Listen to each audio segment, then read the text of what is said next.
Bismillahirrahmanirrahim. Assalamualaikum warahmatullahi wabarakatuh. Waalaikumsalam warahmatullahi wabarakatuh. Alhamdulillah. Alhamdulillahilladzi ahyana ba'dama amatana wa ilaihi nusyur. Asyhadu an la ilaha illallah wahdahu la syarika lah wa asyhadu anna Muhammadan abduhu wa rasuluh. Allahumma salli wa sallim ala nabiyil karim nabina Muhammad sallallahu alaihi wasallam wa ala alihi wa ashabihi wa man tabi'ahum bi ihsanin ila yaumiddin. Alhamdulillah, puji dan syukur kepada Allah Subhanahu wa taala yang masih memberikan kita nikmat iman, nikmat Islam, nikmat hidayah, nikmat istiqomah, dan tentunya pagi hari ini Allah masih membangunkan kita dari mati yang sejenak. Kita bisa menghirup udara segar, kita masih diberikan umur panjang untuk kita senantiasa melakukan amaliyah ketaatan kepada Allah Subhanahu wa taala, dan pagi harinya kita mulai aktivitas dengan mengikuti kajian pagi hari ini, dan malam pun ketika mau tidur pun kita tutup dengan mengikuti kajian. Selawat dan salam senantiasa kita sampaikan, kita curahkan kepada Rasul mulia baginda Rasulullah sallallahu alaihi wasallam. Semoga kita yang senantiasa bersolawat kepada Rasulullah, lisan kita terus bersolawat, amaliyah kita mengikuti contoh baginda Rasulullah, kelak pada hari kiamat Allah pantaskan kita semua mendapat syafaat baginda Rasulullah sallallahu alaihi wasallam.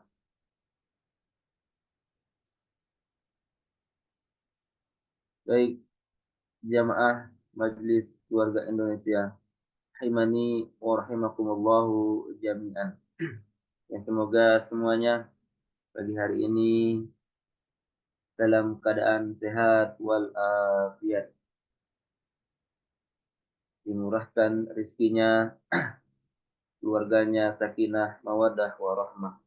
Kalaupun ada keluarga yang sakit, semoga Allah angkat penyakitnya, semoga Allah sembuhkan.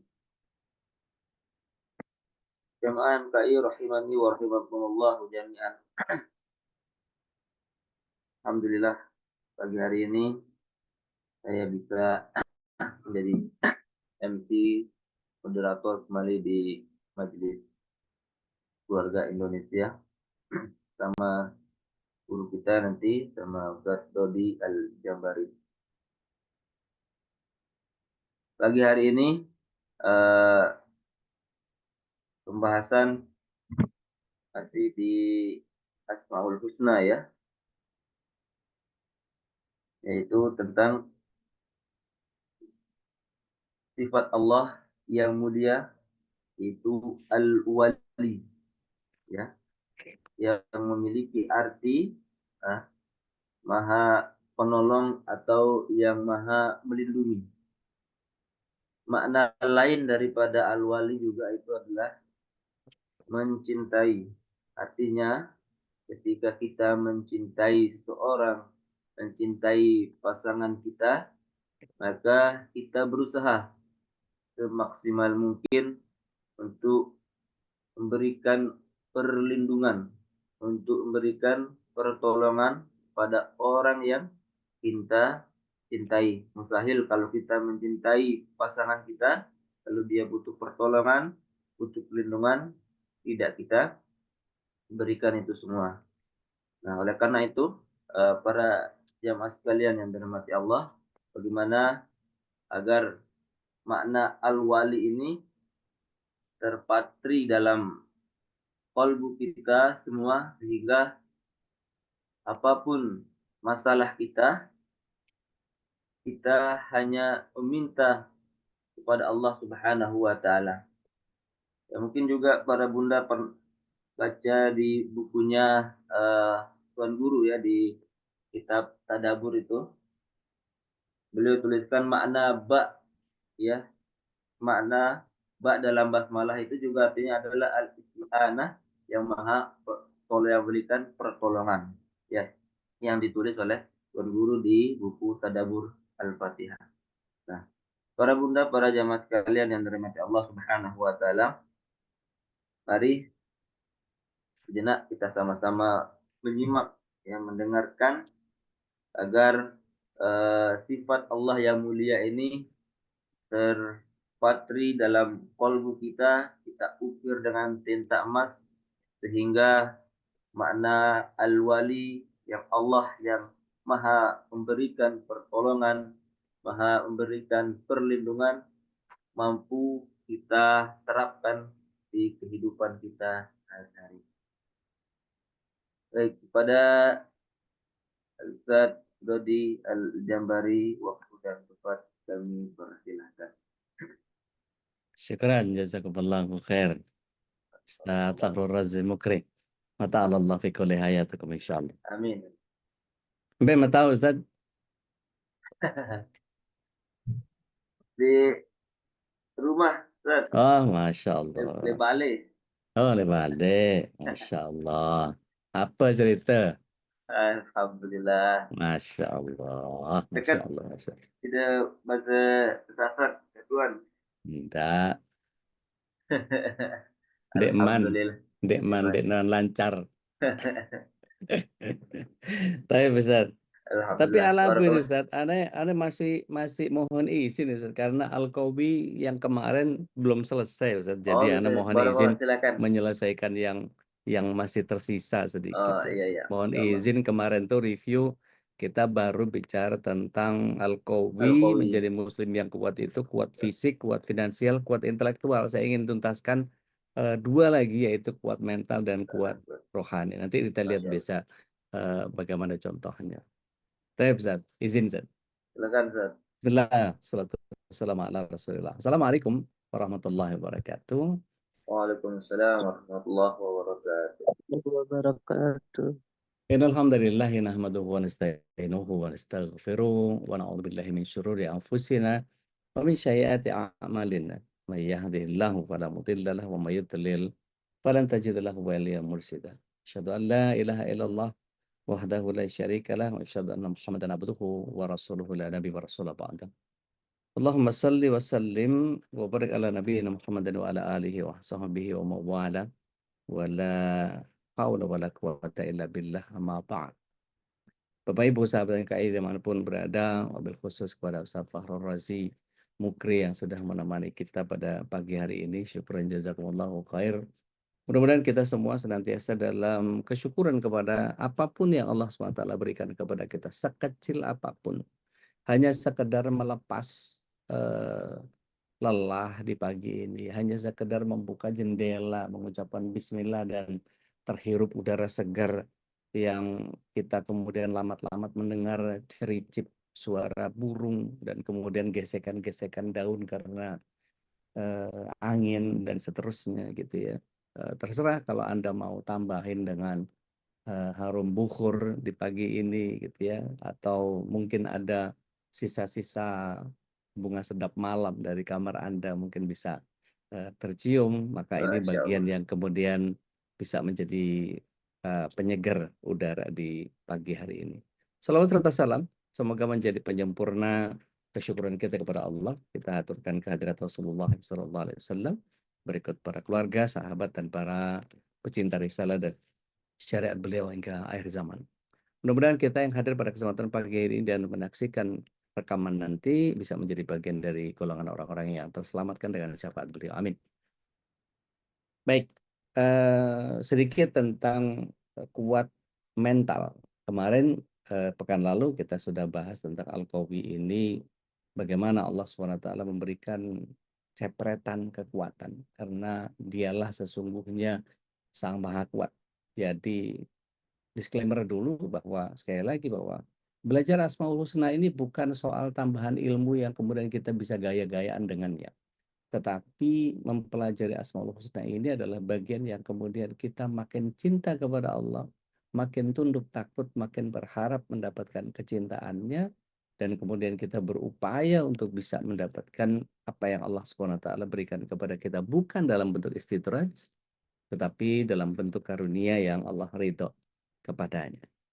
Kuat mental sejatinya ini buah dari kekuatan iman seseorang.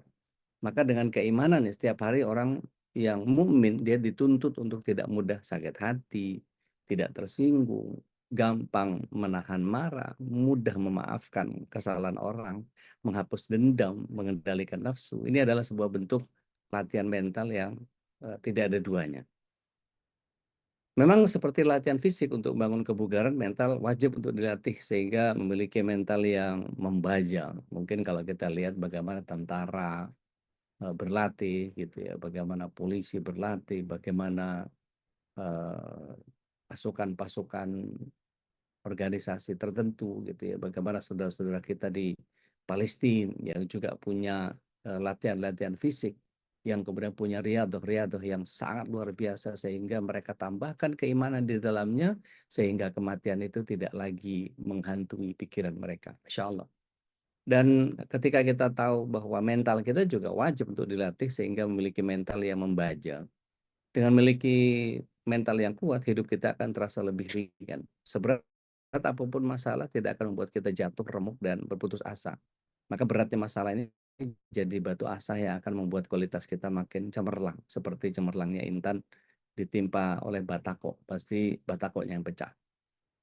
Kita lihat bagaimana Rasulullah SAW punya masa kecil, inner child ya, yang begitu luar biasa. Ayahnya wafat, ibunya wafat, dia ada co-parenting yang bernama kakek Abdul Muthalib. Ada co-parenting yang bernama Abu Thalib. Yang kemudian beliau dibesarkan di jalanan, di pasar, ditempa dengan begitu banyak. Ketika beliau sudah mulai dewasa, menjadi nabi, betapa gempuran musuh, bagaimana kebencian orang-orang kafir Quraisy, orang-orang munafikin bahkan sampai beliau sampai di Madinah kemudian dipecundangi oleh Abdullah bin Ubay bin Salul, maka ini membentuk karakter beliau dengan sangat luar biasa. Dengan satu kondisi ketika semua itu diperuntukkan kepada beliau, tapi yang muncul dari beliau adalah sifat kelembutan hati dan betul-betul tidak ada dendam dan tetap menjadi orang yang dipercaya meskipun tidak diimani. Nah, ini yang mestinya kita bisa melihat bahwa bagaimana kita mendesain atau mendidik anak-anak kita kemudian bisa sekuat itu.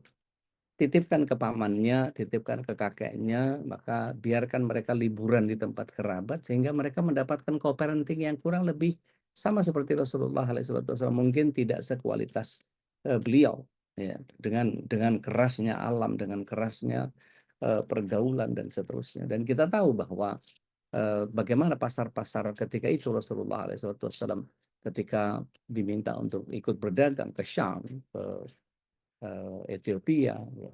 Itu bagian yang kemudian setiap pasar itu pasti beliau mendengar orasi-orasi. Bagaimana mendengarkan syiar-syiar, syair-syair yang ditebarkan oleh begitu banyak orang. Akan tetapi beliau adalah sosok yang kemudian menjadi sangat lembut hatinya, sangat perasa.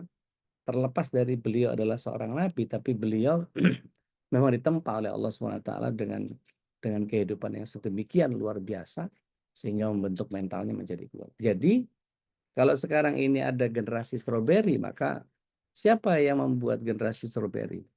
Kitalah yang kemudian merusak anak kita sendiri dengan apa? Memanjakan.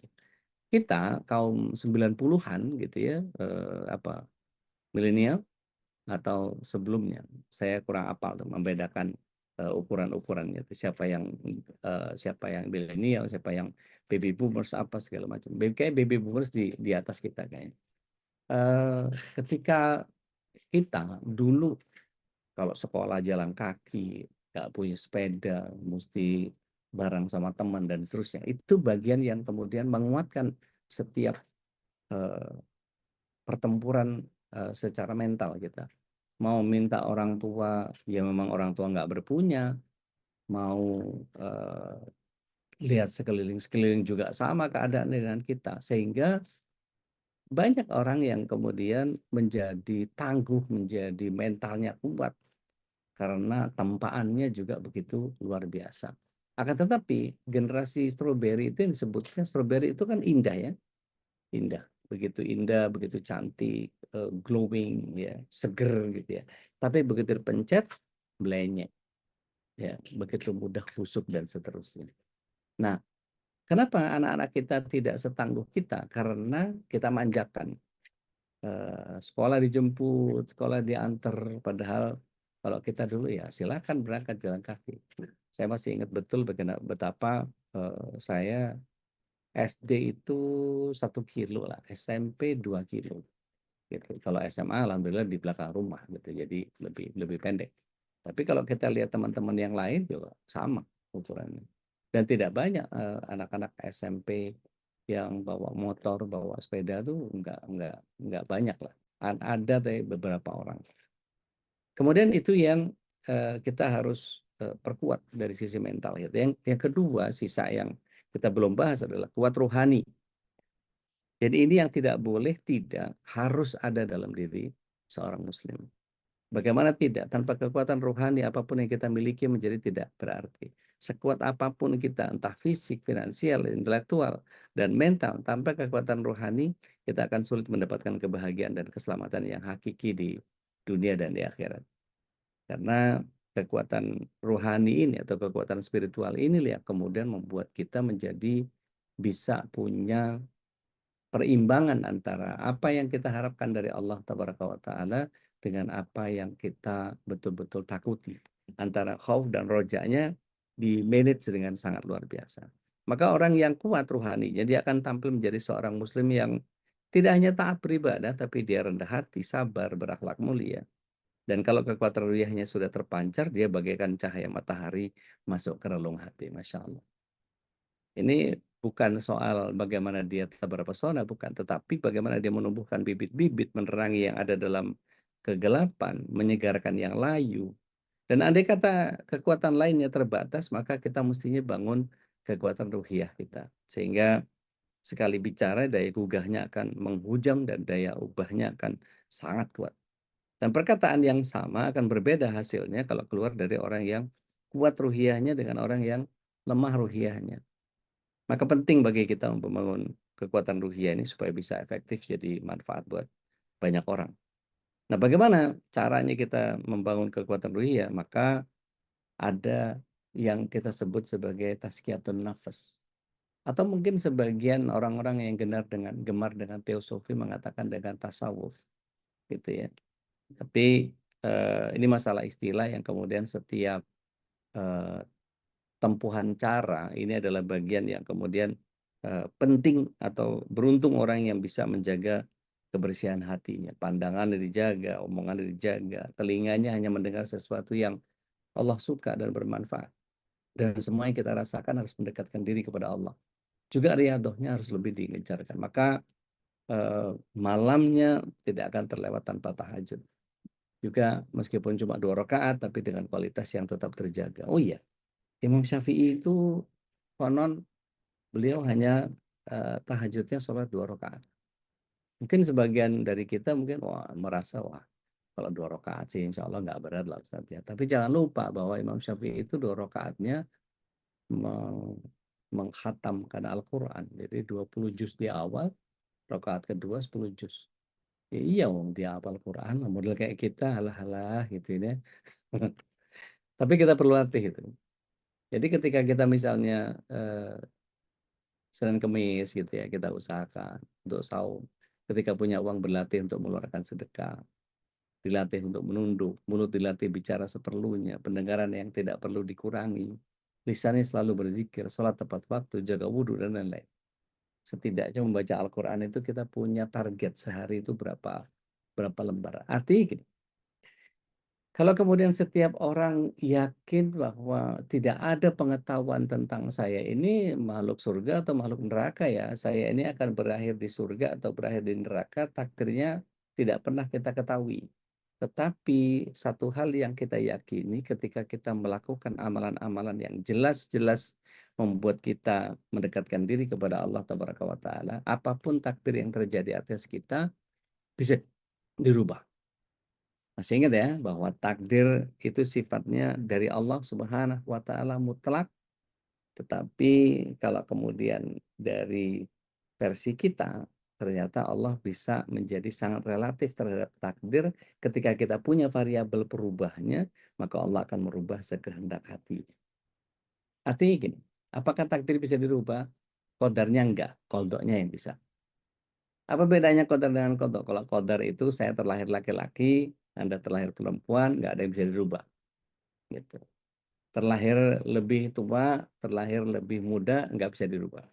Tapi kodoknya tentang masa datang akan bisa kita rubah. Dengan apa? Dengan perbaikan-perbaikan. Maka kalau kita lihat bagaimana Allah SWT menyatakan di dalam surat yang ke-9 ayat yang ke-20, Allah SWT menyatakan a'udzubillahi minasyaitonirrajim. Alladzina amanu wa hajaru wa jahadu fi sabilillah bi amwalihim wa anfusihim a'dhamu darajat indallah wa ulaika humul faizun. Orang yang punya iman, kemudian dia melakukan perbaikan, dan dia bersungguh-sungguh atas perbaikan yang dia lakukan, maka Allah letakkan dia di posisi yang tertinggi di hadapan Allah. Dan ini orang yang gemilang, orang yang cemerlang, orang yang sukses, orang yang berada dalam kemenangan. Di ayat 100-nya surah An-Nisa, juga kita bisa lihat bahwa Allah SWT menyediakan tempat hijrah yang luas dan rezeki yang banyak bagi orang yang mau berhijrah. Bahkan dikatakan di bagian ayat itu, ketika seseorang berniat untuk hijrah kepada satu kondisi, maka ketika di dalam perjalanan dia ditetapkan kematiannya oleh Allah Tabaraka wa Ta'ala, maka sudah pasti ketetapan yang Allah SWT berikan kepada dia. Artinya kalau kita baca Riyadhus Shalihin, kitab yang kedua, di sana ada kisah bagaimana Rasulullah SAW menceritakan tentang ada orang yang membunuh 99 orang. Kemudian dia bertanya kepada seorang rabi Yahudi, apakah dosaku bisa dihapus? Maka dikatakan oleh rabi Yahudi itu, dosamu apa? Aku membunuh 99 orang. Banyak sekali dosamu, mana bisa diampuni sama Allah. Akhirnya digenapi jadi 100, dipenggal juga sih kepada rabi Yahudi itu. Sampai beliau kemudian datang ke seorang alim mukmin. Ditanya, apakah Tuhanmu akan mengampuni aku ketika aku bertobat? Maka alim mukmin ini menyatakan, tidak ada yang bisa menghalangimu dari mendapatkan pertobatan dari Allah jika engkau betul-betul bertobat. Lantas bagaimana caranya, kata pemuda yang membunuh 100 orang ini? Maka dikatakan oleh seorang alim mukmin itu, sepertinya engkau berada di lingkungan yang salah. Hijrahlah. Maka beliau berpindah dari satu kota yang dia tempati, kemudian pindah ke kota yang lain. Sesuai saran dari alim mukmin ini. Pindahlah ke negeri Anu karena di sana banyak orang soleh. Di dalam perjalanan, pria ini kemudian diwafatkan oleh Allah Taala. Seketika itu juga malaikat rahmat dan malaikat azab turun kemudian berebutan.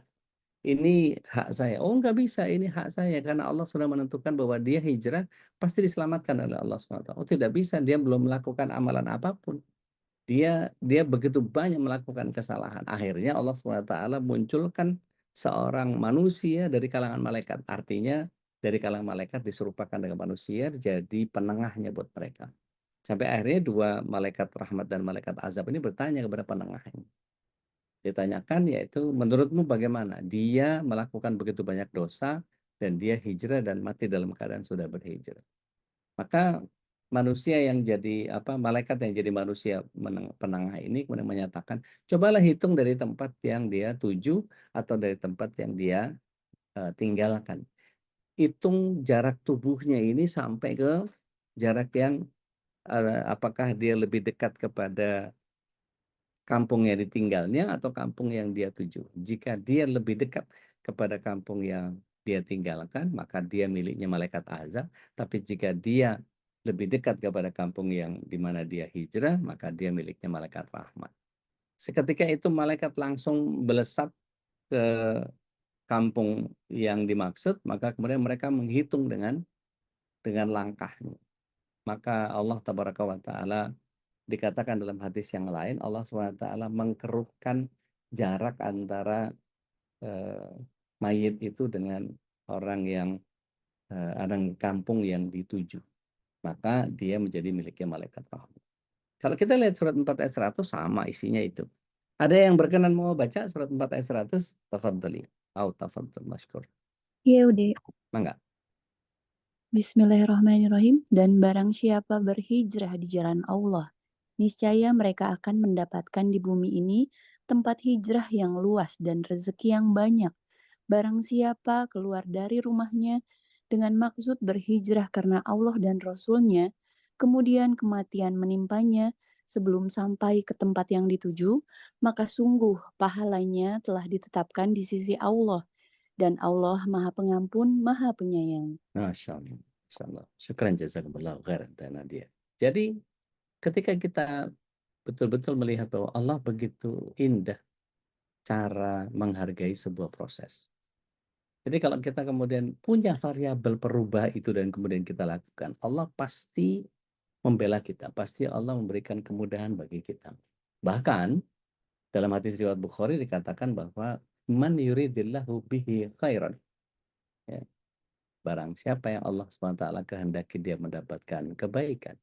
Yufaqihu fiddin, diberikan pemahaman agama. Maka beruntunglah kita yang setiap pagi ada di MKI ini kemudian menggali ilmu, mencatat, membuka ayat, kemudian berusaha untuk menangkap esensi apa yang disampaikan para asatizah di sini, yang kemudian membuat kita menjadi makin dekat dengan Allah, makin agung sama Rasulullah SAW sikap kita. Maka inilah kebagian yang kemudian semakin kita melatih diri untuk terus mendekat kepada Allah, maka hati kita pun perlahan tapi pasti akan semakin munawwar, bercahaya, semakin kokoh dan kuat. Maka dengan izin Allah kita akan sampai pada titik tertentu sehingga akan kelihatan rahasia dunia ini. Dan lintasan rezeki akan terlihat dengan jelas sehingga kita tidak lagi panik menghadapi hidup. Kita akan mengerti hikmah di balik musibah, kita akan mengalami pemahaman-pemahaman episode-episode hidup kita. Intinya kita akan melihat dunia dari sudut yang lain. Sudut apa? Sudut ma'rifatullah. Sehingga kita tahu bahwa sejatinya ini adalah kehendak Allah. Oh, maka yang harus saya lakukan adalah. Jadi kita tahu bagaimana bersikap kepada Allah SWT. Artinya gini, kalau saja kita tahu bahwa misalnya dalam sebuah pertunjukan sulap begitu ya, ini ada koin, mudah-mudahan kelihatan koinnya. Saya ada begini mungkin ya. Nah, ini koin ini ya. Kalau koin ini kemudian saya letakkan di telapak tangan saya, ya. Kemudian saya tutup gitu ya. Dan kemudian saya tinggal katakan kepada Bapak Ibu, tolong dibacakan hilang sambil ditiup gitu ya, kameranya hilang gitu. Maka kita bisa katakan bahwa hilangnya ini hilang dari pandangan kita gitu ya. Dan kita kalau kemudian lihat bagaimana hilang nggak? Hilang, saya nggak pegang apa-apa gitu. Di mana perginya?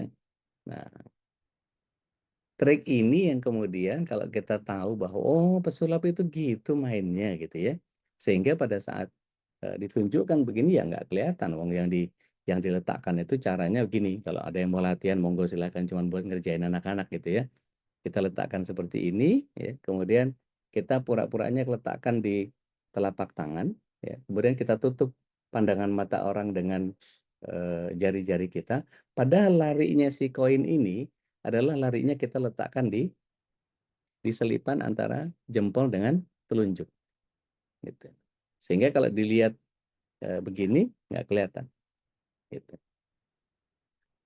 Mana saya nggak pegang gitu. dan seperti natural sekali. Maka kemudian ketika dibuka tadi kosong, gitu ya. Maka kemudian bisa ambil dari kupingnya, gitu ya. Tuh, kasih lihat sama ini koin dan seterusnya. Nah, ketika kita tahu rahasia pesulap, itu gue juga tahu, gue juga bisa, gitu ya. Dulu waktu kita kecil, paman kita misalnya kotak-katik jempol gitu ya, kemudian ditarik sama dia, nih, ya, bisa bisa pisah begini, ya. Jempolnya bisa pisah, kemudian ditiup, nah nyambung lagi, gitu ya. Kalau ingat dulu masih kecil ada om saya yang suka mainan ini, ada biji salak gitu ya, kemudian dilempar, hmm, hmm, hmm, hmm, hmm, hmm, hmm. Nah, lempar lagi, ada di sini lagi. Gitu. Padahal itu ya tangannya gitu ya. Jadi hal-hal yang seperti itu jadi rahasia yang umum yang ketika kita perhatikan. Dulu ada siapa ya? Pesulap namanya Valentino pernah membongkar reveal magic gitu ya, unreveal magic. Oh ternyata rahasianya ini begini begini. Begitu kita tahu rahasia itu, udah nggak ada yang hebat, nggak ada yang mengejutkan, dan nggak ada yang luar biasa. Begitupun ketika kita tahu bahwa rahasia Allah SWT memberikan kepada kita sesuatu, ketika kita tahu rahasia apa yang Allah SWT berikan kepada kita, apapun itu, maka ini menjadi bagian yang sebetulnya, saya tahu ini Allah SWT bikin begini ini supaya saya, gitu. Maka seringkali saya katakan bahwa berkeluarga dalam rumah tangga itu, kalau kita ini majelis keluarga Indonesia yang diajarin sama begitu banyak guru, berkeluarga itu menjadi bagian yang kita akan diberikan pasangan yang mungkin tidak kondusif, anak yang mungkin nggak taat, orang tua yang nyinyir, mertua yang rewel, tetangga yang wah macam-macam. Maka kita diminta untuk memunculkan penyikapan yang paling baik. Apa itu penyikapan yang paling baik? Kita lihat surat 67 ayat yang kedua, di mana Rasulullah SAW juga menyandarkan ayat itu kepada bagian yang disebut sama Rasulullah SAW, ajaban fi amri mu'min. Menakjubkan urusan orang beriman itu. Kenapa? Karena ketika diberikan musibah, maka dia bisa pandai bersabar. Tetapi ketika diberikan nikmat, dia piawai bersyukur. Maka sabar dan syukurnya jadi kebaikan. Tapi apa pesan Rasulullah SAW? Tidak akan pernah muncul sabar dan syukur kecuali pada orang yang beriman. Maka disinilah kemudian yang harus kita munculkan di surat 67 ayat 2. A'udzubillahi minasyaitonirrajim. Alladzi khalaqal mauta wal hayata liyabluwakum ayyukum ahsanu amala wa huwal azizul ghafur. Allah lah yang menciptakan kematian, Allah yang menciptakan kehidupan, diujikan kepada kita untuk supaya kita mampu memunculkan ahsan amal. Bukan kathira amala, tapi ahsanu amala. Jadi amal yang terbaik seperti apa? Maka seperti tadi Rasulullah SAW menghadirkan sabar dan syukur itu ketika dia hadirkan. Udah tahu betul bahwa Allah SWT menghadirkan keluarga yang seperti ini itu supaya saya bisa sikapi dengan ini. Ketika suaminya modalnya kayak begitu, maka ini saya disuruh sabar. Ketika istrinya dibikin begitu, ini saya disuruh tangguh. Ketika anaknya dibikin, saya disuruh untuk ngayomin. Ketika mertua, kita berikan pengertian dan seterusnya. Sehingga kita akan menjadi muslim yang solutif, mukmin yang selalu memberikan pemahaman tentang bahwa ini semua adalah desainnya Allah. Selama tidak kemudian menghancurkan harapan dan rasa takut kita kepada Allah SWT, maka tidak ada yang perlu dikhawatirkan. Nah, Bapak Ibu yang dirahmati Allah SWT, sahabat yang berkah dimanapun berada, ada mutiara kisah yang dalam hadis riwayat Muslim, Rasulullah SAW menyatakan, demi zat yang jiwa Muhammad ada dalam genggaman kekuasaannya, seandainya tidak berat bagi kaum muslim, pasti aku akan tinggal diam di belakang pasukan yang berperang di jalan Allah selamanya. Tapi aku tidak punya kekuatan untuk membawa mereka, dan mereka pun tidak punya kekuatan serta merasa berat kalau aku tidak ikut bersama. Demi zat yang jiwa Muhammad ada dalam genggaman, aku ingin benar-benar berperang di jalan Allah, lalu aku terbunuh, berperang lagi, terbunuh lagi, berperang lagi, terbunuh lagi. Masya Allah. Sosok yang seperti apa ini yang berani mengucapkan kalimat dahsyat semacam ini? Rasulullah SAW manusia paling pemberani dan paling tangguh dalam menghadapi kondisi sekritis apapun, semisal di tengah medan tempur, sampai-sampai seorang sahabat yang bernama Imran bin Husain menyatakan bahwa setiap kami berhadapan dengan pasukan musuh, pasti Rasulullah SAW akan menjadi orang pertama menghajar mereka. Masya Allah. Nggak seperti pemimpin-pemimpin pengecut ya. Kamu aja yang berangkat, jangan saya nanti terakhir. Kan lain lagi ceritanya. Di Perang Badar misalnya, Rasulullah SAW pernah dikepung sama pasukan musuh sampai sekelas Ali bin Abi Thalib yang terkenal jago bertempur, berkata kepada sahabatnya, kau lihat Perang Badar, aku berlindung kepada Nabi yang berada paling dekat dengan musuh. Beliaulah manusia paling gagah saat itu, Masya Allah. Makin cinta kita kepada beliau. Allahumma shalli alaihi wasallam wa barik alaihi. Dan ketahuilah, ketika tidaklah seorang menjadi pemberani di jalan Allah kecuali dia kuat, minimal kuat nyali, mental, dan ruhaninya. Bahkan Rasulullah SAW hadir semua kekuatan dalam levelnya yang paling sempurna. Kuat fisik, kuat finansial, kuat intelektual, kuat mental, dan tentu saja kuat ruhiyah. Sehingga beliau mampu menuntaskan tugas dakwanya dengan sangat mengesankan. Contoh misalnya, kita lihat bagaimana kuatnya fisik Rasulullah SAW dalam sejumlah hadis, bagaimana cara beliau jauh dari kata lemah. Beliau berjalan lebih cepat dibandingkan para sahabat, seakan bumi itu dilipat untuk beliau. Kalau berjalan, beliau mengangkat kakinya dengan penuh semangat, melangkahnya cepat seperti menuruni tanjakan, dan badannya cenderung maju. Begitu kuatnya fisik Rasulullah SAW, sehingga malam hari beliau hanya tidur sebentar, lalu segera bangun untuk menunaikan tahajud dan beribadah kepada Allah sampai kedua kakinya bengkak. Tetapi beliau tetap tegak untuk membaca surat-surat yang panjang dalam sholatnya. Puasanya sambung menyambung, bahkan dalam peperangan beliau harus menanggung beratnya perang melebihi para sahabat. Ini kalau kita lihat bukunya pribadi Muhammad alaihissalatu wassalam, di mualifnya adalah Dr. Nizar Abazah. Ya. Jadi bagaimana meneladani Al-Qawi ini? Kita harus memahami bahwa penanaman keyakinan dalam diri bahwa mukmin yang kuat lebih dicintai oleh Allah SWT ketimbang mukmin yang lemah, walaupun pada keduanya ada kebaikan. Ya. Tanamkan keyakinan bahwa diri kita ini bahwa menjadi mukmin yang kuat bisa melakukan banyak hal untuk diri, keluarga, sesama, dan agama. Jadi kalau kita lihat Budi Darmi olahraga, ada beberapa kawan-kawan yang sambil nyimak, sambil handheld, dengerin kita sambil pasang earphone, kemudian sambil jalan, banyak lah. Husairi juga pernah sambil jalan kaki dan seterusnya. Ada kawan saya, Mas Koko sama Bu Herlinda itu biasanya suka jalan pagi sambil dengerin kajian dan seterusnya. Itu bagian yang memang merasa penting gitu, apalagi kalau model umur 40 ke atas gitu ya. Itu otot-otot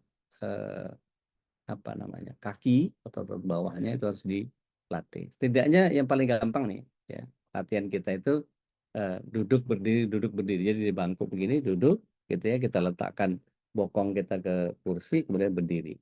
Duduk berdiri 30 kali saja. Ya. Setelah itu kita berdiri menempel ke dinding gitu ya, dan kemudian kaki kita julurkan ke belakang gitu ya. Kita julurkan ke belakang seolah-olah kita ngangkat kaki sampai setinggi sebisa mungkin gitu ya. Itu juga 30 kali. Kiri kanan 1 2 3 15. Ya. Nah, setelah itu kita lakukan yang disebut dengan, kalau bisa ada terak atau peninggi gitu ya, kita letakkan ujung kaki kita di situ, kemudian kita tekukkan tumit kita ke bawah, kemudian jinjit, tekuk, jinjit, tekuk, jinjit. Nah, itu insya Allah cukup untuk latihan bagian bawahnya saja. Sebisa mungkin sehari mungkin bisa 2 kali dilakukan pagi dan sore. Nah, kemudian jadilah orang yang kuat dalam membela agama Allah. Level minimal adalah tidak takut dengan cemoohan atau cercaan orang-orang jahil. Ya. Berjilbab, berpeci, panggil Pak Haji, udah ngambek. Gitu. Bercadar, dibilang ninja, udah langsung patah arang. Jangan. Ya. Kita nggak boleh berputus asa dari rahmat Allah. Mohon kepada Allah supaya Allah menjadikan kita sosok yang kuat, lalu jalani ikhtiar yang optimal untuk mewujudkannya. Nah, yang terpenting adalah kita merendah serendah-rendahnya yang kita berhadapan dengan Allah Al-Qawi yang maha kuat itu. Akui kelemahan diri di hadapan Allah. Sungguh ini adab seorang yang menghamba kepada Allah, khususnya ketika sholat. Ya. Jadikanlah kekuatan yang ada pada diri ini sebagai jalan untuk taat kepadanya. Tetap tawadhu dan menolong orang-orang yang lemah. Apa yang bisa kita persembahkan untuk Allah, kita persembahkan. Sekecil apapun yang kita bisa. Nggak bisa uang, tenaga. Nggak ada tenaga, urun ide. Gitu. Bagaimana melatih ide itu supaya bisa berkembang. Coba bikin. Ambil kertas, tulis 1 sampai 10. Kemudian buat rentetan binatang yang ada di kepala kita. Bikin apa tuh? 1 jadi apa? 2 jadi apa? Kalau 2 biasanya kalau nggak jadi bebek jadi ayam. Gitu ya. 3 jadi apa? Jadi koala mungkin. 4 jadi apa? 5 jadi apa? Dan seterusnya. Nah kalau kita melatih dengan itu, besok diganti dengan apa? Dengan benda misalnya. Ya, besok lagi ganti. Nah itu kalau akan memunculkan ide kreatif kita yang bisa kita jalankan. Nah ini ada mutiara doa yang dalam hadis riwayat Abu Daud dikatakan bahwa subhanallah wa bihamdi la quwata illa billah masyaallahu kana wa ma lam yaslam yakun a'lamu anna Allah ala kulli syai'in qadir wa anna Allah qad ahatta bi kulli syai'in ilma. Maha suci Allah dan segala puji baginya, tidak ada kekuatan kecuali hanya milik Allah, yang Allah kehendaki pasti terjadi dan apa yang tidak dikehendaki pasti tidak terjadi. Aku tahu bahwa Allah Maha Kuasa atas segala sesuatu dan Allah meliputi segala sesuatunya dengan pengetahuan. Jadi diucapkan oleh, ini makalahnya Syekh Samid bin Ajlan dalam kitab Hilyatul Auliya. Sungguh Allah Azza wa Jal menjadi kekuatan terbesar bagi seorang mukmin ada pada hatinya dan bukan pada tubuhnya. Tidakkah engkau lihat ada orang tua yang sudah lemah badannya tapi tetap mampu melaksanakan saum pada siang hari dan tahajud pada malam hari, sedangkan ada orang muda yang sehat badannya dan kuat fisiknya, akan tetapi terlalaikan dari menunaikan dua keutamaan tersebut. Satu ketika Ustadz Hanan Ataki pernah berkisah bahwa yang beliau lakukan adalah pernah di Mesir itu beliau diajak oleh salah satu kawannya untuk kemudian mendatangi sebuah masjid yang isinya menghafal Quran semua. Maka tarawehlah di situ. Dia tidak diberitahu bahwa ini akan dibacakan tarawehnya itu 10 juz. Jadi ketika selesai cukup lama, ketika istirahat selesai baru 10 juz, baru 1 rakaat gitu ya. Kemudian ada seorang pemuda yang hafal Quran dengan seorang kakek. Kok saya ngerasa lelah ya? Maka kemudian dia katakan kepada kakek yang sebelah, kakek ngerasa lelah? Enggak, alhamdulillah. Kakek baru mungkin di sini. Enggak, saya udah hampir 8 tahun di sini. Tiap tarawih pasti di sini. Kok bisa ya kayak saya nggak kuat loh. Saya kenapa kakek bisa lebih kuat dari saya? Kakek hafal berapa juz kalau boleh tahu? Enggak, saya nggak hafal. Belum ada yang saya hafal, paling kalau hafal paling beberapa surat saja. Kira-kira kenapa ya kayak saya kok lemah banget padahal saya hafal Al-Quran. Sedangkan kakek yang belum hafal dan sudah sepuh tapi kok masih kuat. Maka si kakek ini menjawab singkat saja ketika imam sudah menyatakan as-salatu jami'ah, maka beliau menjawab dengan sangat singkat tapi majlab. Apa? Engkau anak muda sholat dengan tenagamu, sedangkan aku sholat dengan imanku. Allahu Akbar, Allahu Akbar. Langsung tarawih lagi untuk memenuhi 10 juz yang berikutnya. Masya Allah. Mudah-mudahan ini jadi pembelajaran buat kita bahwa kekuatan itu datang dari sebuah iman. Dan Al-Qawi adalah zat yang akan memberikan kepada kita. Terus minta sama Allah Taala. Mudah-mudahan Allah SWT senantiasa menganugerahkan Al-Qawi kepada kita sehingga kita menjadi Abdul Qawi yang bisa mendapatkan kekuatan baik itu fisik, ya, intelektual, finansial, mental dan juga ruhiyah kita. Kata Allah ajma'in, aku qauli hadza astaghfirullah li wa lakum. Saya kembalikan ke Ustaz Fahrul Razi Mukri untuk kita masuk ke ajang berbagi rahmat. Karena yang datang dari pertanyaan akan menghadirkan rahmat, yang saya jawab mungkin Ustadz Fahrul Razi bisa bantu juga akan mendatangkan rahmat juga. Dan yang mendengar pertanyaan dan jawaban ini juga akan mendapatkan rahmat. Maka setidaknya kalau ada tanya jawab, ada 3 rahmat yang turun kepada kita, Masya Allah. Tafadhol Mas Khalid, Ustaz. Baik, Masya Allah, Alhamdulillah. Agar ini banyak pelajaran dan ilmu yang bisa kita ambil dari apa yang dilakukan oleh kita, Peduli. Sama yang memang menjadi muslim yang kuat itu harus, memang bukan harus, sangat wajib ya bagi kita. Ya, kuat dalam arti bukan kuat fisik doang, tapi Ya. juga kuat rohani kita, ya, kuat juga dalam intelektual kita, Ya. kuat juga dalam ekonomi. Kalau umat muslim ini ekonominya lemah, gimana bangsa mau maju gitu kan ya. Kalau bagaimana Ya. kita lihat Utsman bin Affan ya, bukan Ya. cuma kuat dalam apa namanya imannya, tapi juga kuat dalam ekonominya.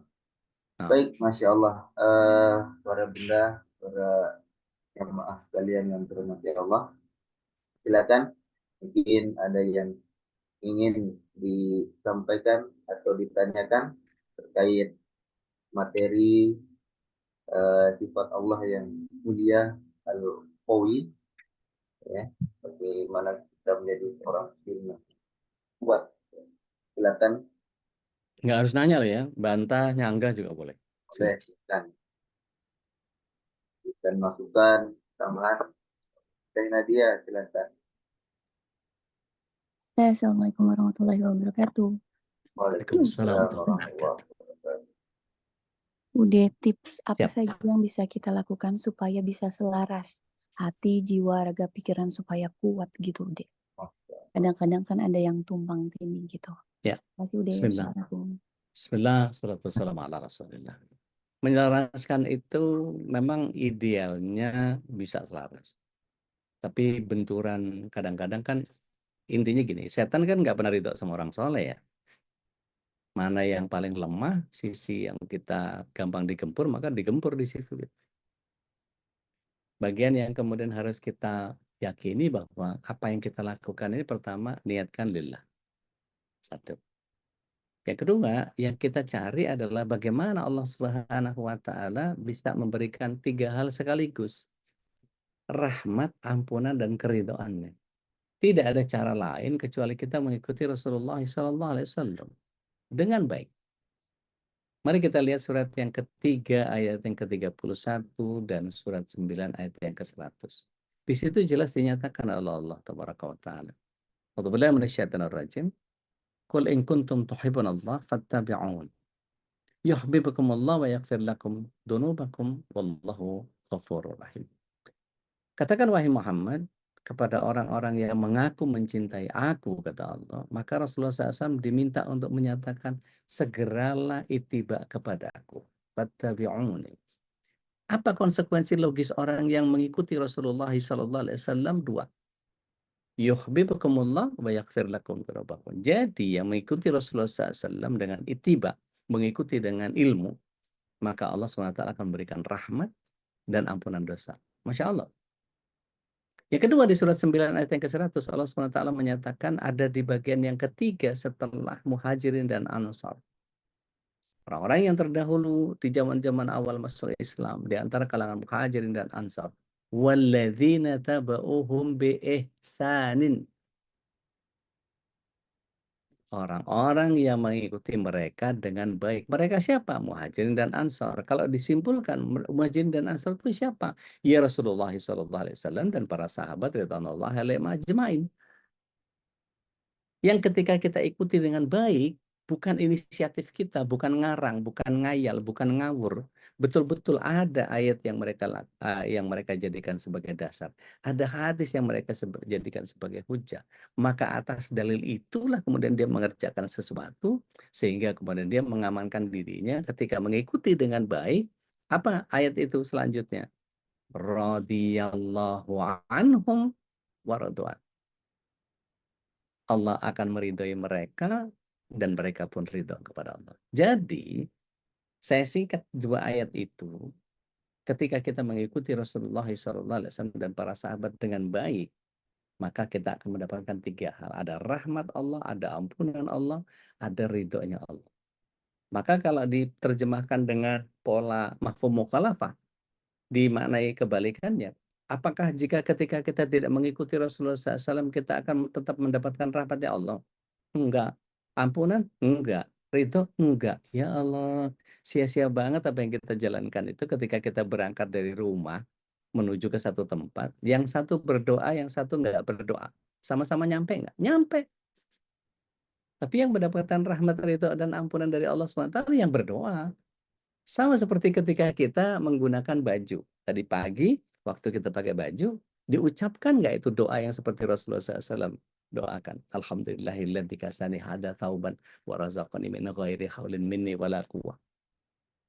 Jika kita mengikuti Rasulullah SAW exactly the same, duplikat ketat, copy paste, plek ketiplek dari Rasulullah SAW, maka Allah SWT dalam baju yang kita pakai itu, selama kita pakai baju itu, ada rahmat Allah di dalamnya, ada ampunan yang Allah SWT berikan atas dosa-dosa kecil kita, dan kita mendapatkan keridhaan dari Allah Tabaraka wa Ta'ala. Dan meruginya kita ketika kita tidak mau mengikuti apa yang datang dari Rasulullah SAW, nggak dapat itu semua. Padahal kalau kita lihat, aplikasi apa doanya yang sering saya gembar-gemborkan, monggo diinstal, dibaca. Bukan untuk ngapalin, dibaca. Sehingga kita tahu apa ya yang Rasulullah SAW kerjakan pada saat ini dan itu dan apa segala macam. Ya. Besok hari Kamis, insya Allah kita akan bahas Hisnul Muslim yang isinya juga pengetahuan kita tentang apa yang dilakukan Rasulullah SAW pada saat menghadapi apa. Bagaimana adab beliau dan seterusnya dan seterusnya. Sehingga ketika kita tahu bahwa Rasulullah SAW mengerjakan semua itu, pastikan 3 hal tadi hadir. Ada rahmat Allah, ada ampunan dosa, dan ada keridhaan Allah. Begitu kurang lebih teh. Wallahu a'lam. Jazakallahu khairan, Ude. Berkata barakallah. Allah. Ibu Silakan. Yanti, kalau Bapak. pakai bajunya di kamar mandi, iya sama dalam hati ya Uni. Pakai bajunya dalam kamar mandi atau apa, dalam hati aja. Yang penting dibaca. Kalau nggak hafal gimana? Ya udah keluar dulu baru dibaca di luar daripada nggak sama sekali. Pokoknya nggak ada cerita, nggak ada ampun deh gitu ya. Kalau belum tahu gimana ya udah mualaf aja terus tanya. Mbak Reni mau nggak Mbak? Assalamualaikum warahmatullahi wabarakatuh, Dek. Waalaikumsalam warahmatullahi wabarakatuh. Marah Mbak? Alhamdulillah. Alhamdulillah. Waras koyo gendeng ae takutnya waras. Ya Mbak, ya Mbak, ya Mbak. Gini loh. Eh, Dari tadi kan aku salah apa ya apa gak ero ya. Sepertinya saya mendapatkan yang aku dengar itu seolah-olah wali itu adalah kekuatan. Padahal kekuatan itu sebetulnya bukan kan wali bukan Mbak. Mau itu kowi. kowi. Jadi Iya, yang salah judul, sekarang salah judul. salah judul ya. Iya. Nek Aku ngono aku turun ngentekno sing pekan kemarin kan kita bahas Al-Qawi belum selesai. Saya tuntaskan dari itu. Insya iya Allah salah. yang pekan depan insya Allah kita matiin dulu baru wali yang berikutnya. Oh ya sudah kalau Ya, gitu aku nggak salah baik. karena Siap. memang kalau Al-Qawi saya tahu betul itu kuat ya kekuatan Ya, tapi kalau ya. wali kan beda. Oh ya nek ngono Aku sing duduk aku salah, Mbak. sing salah. Oh Aku ya sing nyon salah, Mbak. sewu ya. Nyon sewu Pokoknya ya aku salah. iya, pokoknya ambil urusan sampean pokoknya ana sing salah aku pasti. Allah cok ngono rek. Aduh. Ya Ya matur Allah. suwun sangat nggih, matur Monggo suwun. katuran, monggo katuran. Assalamualaikum. Waalaikumsalam warahmatullahi wabarakatuh. Silakan yang lain, monggo kalau ada. Baik. Kelas? Mau tanya Dude, Oh, silakan. monggo. Siapa ini? Assalamualaikum Dude. Oh, Waalaikumsalam warahmatullahi wabarakatuh. Bu Elvi. Iya, ini yang minggu lalu nggak salah yang Ya, bahas tentang anak Al-Qawi. ya Dude ya. Ya, Oh, di Kemis. Di Kemis atau di Rebo? Iya. Kemarin itu katanya seorang anak lahir gitu dikunyah sama Nabi itu korma gitu dan betul. dikasihkan ke Atau bayinya. madu. Madu ya. Iya, waktu kecil itu waktu saya melahirkan, suami juga melakukan sama. Itu guna apa ya faedahnya, Ustaz?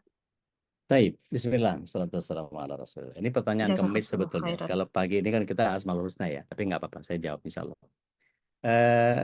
Ketika tahnik itu dilakukan oleh Rasulullah SAW, memberikan kunyahan, jadi bijinya dibuang, kulit kerasnya kurma itu dibuang, yang dipapak cuma daging kurmanya aja.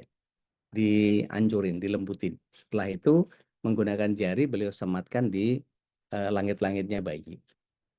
Bisa juga dengan madu.